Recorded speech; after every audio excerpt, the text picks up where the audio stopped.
वाकण कोंदरी पुलाच्या कामासाठी इंद्रनील नाईकांकडे निधीची मागणी। पुसद विधानसभा मतदारसंघातील वाकण कोंदरी या दोन्ही गावांना जोडणाऱ्या मुख्य रस्त्यावरील पुलाची अवस्था अतिशय दयनीय व अत्यंत खराब झाली असून या पुलाच्या दुरुस्ती व नूतनीकरणासाठी तात्काळ निधी उपलब्ध करून देण्यात यावा अशी मागणी कोंदरी येथील राहुल भिकाजी राठोड यांनी महाराष्ट्र राज्याचे राज्यमंत्री इंद्रनील नाईक यांच्याकडे लेखी निवेदनातून केली आहे।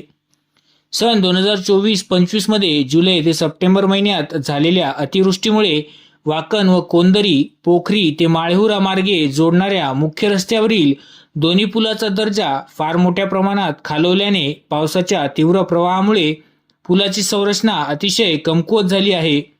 सदर पूल केव्हाही कोसळून अपघात होईल याचा काही नेम सांगता येणार नाही। त्यामुळे पावसाळा लागण्यापूर्वी या दोन्ही पुलाचे बांधकाम न झाल्यास ते वाहून जाण्याची भीती व्यक्त केली जात आहे। राज्यमंत्री इंद्रनील नाईक यांनी यंदाच्या अतिवृष्टीमुळे नुकसान झालेल्या गावाची पाहणी केली।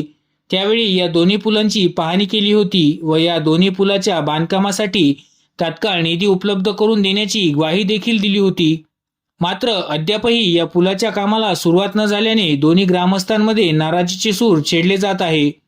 दरम्यान हे दोन्ही पूल वाकण कोंदरीसाठी दळणवळणाच्या सोयीसाठी मुख्य मार्ग असल्याने शेतकरी व शेतमजूर यांना ये-जा करण्यासाठी तसेच जरुरी साहित्यासाठी बाजारपेठेत जाण्यासाठी एकमेव मार्ग असल्याने या दोन्ही पुलाच्या बांधकाम नूतनीकरणासाठी तात्काळ युद्धपातळीवर निधी मंजूर करून पुलाचे बांधकाम करण्याची मागणी कोंदरी येथील राहुल राठोड यांनी निवेदनाद्वारे केली आहे।